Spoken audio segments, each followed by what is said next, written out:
We are here today to discuss our responsibility to provide every child and youth with a safe and stable environment to learn and grow.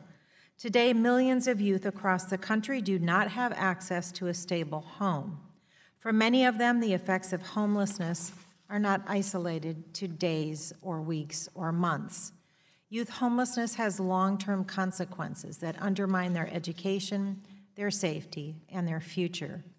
As our witnesses will establish, youth who do not have access to the support and resources that come with stable housing are far more likely to drop out of school, fall prey to exploitation and human trafficking, and remain homeless as adults. In 1974, Congress recognized its responsibility to support youth who lack a safe and stable home by passing the Runaway and Homeless Youth Act. Over the last 4 decades, Congress has repeatedly recommitted, on a largely bipartisan basis, to fund the law's programs to make sure that runaway and homeless youth receive the services they need to transition out of homelessness and thrive as self-sufficient individuals. Unfortunately, it's been more than a decade since Congress updated the Runaway and Homeless Youth Act. Since then, new research shows that youth homelessness is a public health crisis that demands a significant and thorough response. Researchers have found that over a 12-month period, more than 1 in 30 youth between the ages of 13 and 17, and 1 in 10 youth between 18 and 25 will experience homelessness. One of the counties I represent in Northwest Oregon, Washington County, has reported cases of youth homelessness in the thousands.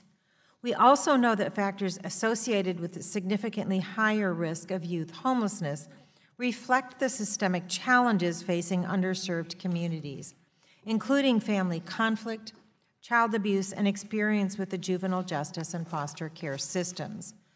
It is no surprise, then, that some youth experience homelessness at disproportionately higher rates.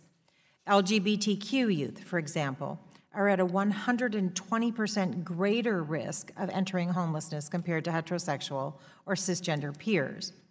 Racial discrimination also contributes to disproportionate homelessness among Black and Latino youth. Black youth have an 83% higher risk of experiencing homelessness than their white peers, and Latino youth have a 33% higher risk. Homelessness can also put youth at high risk for devastating experiences that can have long-lasting consequences on their development.